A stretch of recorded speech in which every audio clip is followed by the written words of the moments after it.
Hello বন্ধুরা, আমি দীপু। আশা করছি আপনারা সবাই ভালো আছেন। আমি তো খুবই ভালো আছি। দীপুর একটা নতুন ব্লগে সবাইকে স্বাগত। আজ অনেকদিন পর একটা ব্লগ ভিডিও নিয়ে চলে এসেছি, তো দেখতে থাকুন আজকে আমি কী করি। দিনটা হচ্ছে গণেশ চতুর্দশী। আমার বরের অফিস বন্ধ, সেই কারণে আমরা মন্দিরের উদ্দেশ্যে রওনা হলাম। মুম্বাইতে একটা ক্যাব বুক করে নিয়েছি, তারপরে মুম্বাই মন্দিরের উদ্দেশ্যে আমরা রওনা হলাম।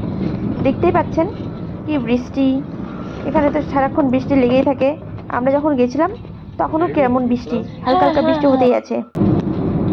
আমরা যাচ্ছি সিদ্ধিবিনায়ক মন্দিরে। দেখতেই পাচ্ছেন এখানকার রাস্তাঘাটগুলো কেমন পাহাড়ি পাহাড়ি। আমাদের দিকে যেমন পাহাড় দেখাই যায় না, এখানে কিন্তু ছোটোখাটো পাহাড় দেখা যায়।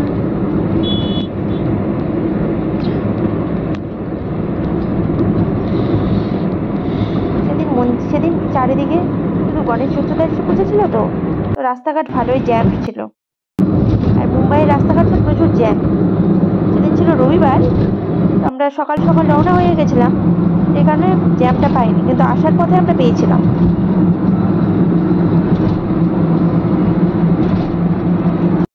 দেখতে পাচ্ছেন মন্দিরে তুলে এসেছি, বিনায়ক মন্দিরের বাইরে দাঁড়িয়ে আছি। এখানে আমরা ফুল টুল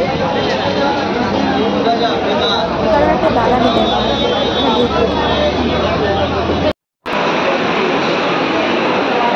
এত ভিড় শেষে আমরা টাকা দিয়ে টিকিট কেটে শেষে লাইন নিয়েছিলাম। অনেক ভিড়িতে অনেকক্ষণ ধরে দাঁড়িয়ে মায়ের দর্শন করেছি।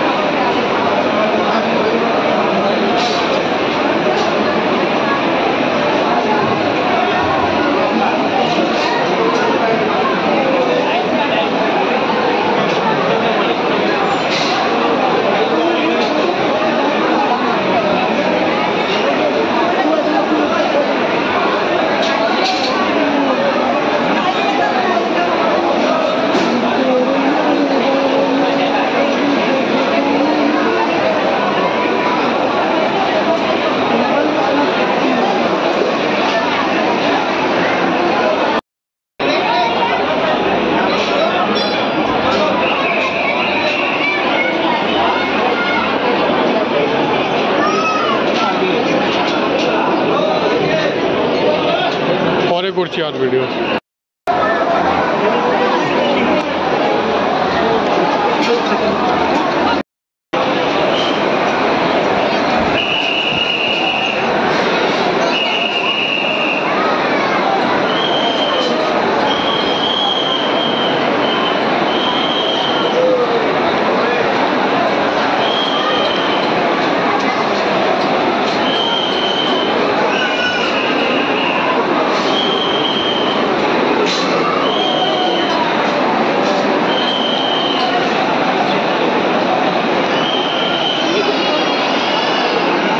ভিডিওই করে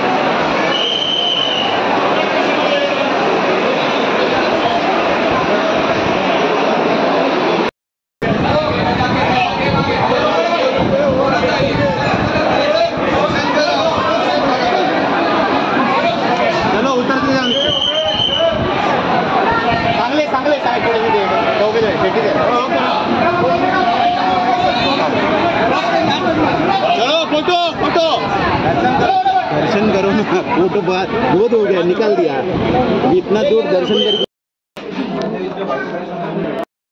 সকাল থেকে না খেয়েছিলাম, সেই কারণে চলে আসলাম আশেপাশে রেস্টুরেন্টে। এখানে একটা ভালো রেস্টুরেন্ট ছিল, যেখানে আমরা দেখতে পেয়েছি আমার বর নন ভেজ নিয়েছে আর আমি সেদিন কিন্তু ভেজ খেয়েছি। আসলে আমি বাইরের খাবার খেতে পাই না। আরে এত ফালতু ছিল খাবারটা। আমি কী যে সবজি দিয়েছে, কিছু বুঝতেই পারিনি। আমি বেকার সব কিছু নষ্ট করেছে। অ্যাটলিস্ট লাস্টে আমাদেরকে এটা হালকা উষ্ণ গরম জলে হাত ধোয়ার জন্য দিয়েছিল। আমি না বুঝতেই পারিনি, কোনোদিনও লাইফে এটা ফার্স্ট, তো আমি ভাবছি এটা মনে হয় খেতে দিয়েছে। অবশেষে আমরা বাড়িতে চলে এসেছি। দেখতে পাচ্ছেন কত বাজি ফাটানো হচ্ছে। আমাদের বাড়ি আস্তে আস্তে প্রায় সন্ধ্যা লেগে গেছিলো। আর এখানটায় কত বাজি ফাটানো হচ্ছে দেখতেই পাচ্ছেন আপনারা। পর্যন্ত দেখার জন্য সবাইকে ধন্যবাদ। ভিডিওটা সবাই প্লিজ লাইক, শেয়ার, কমেন্ট আর সাবস্ক্রাইব করে দিন। এইভাবে আমার পাশে থাকবেন। Thank you.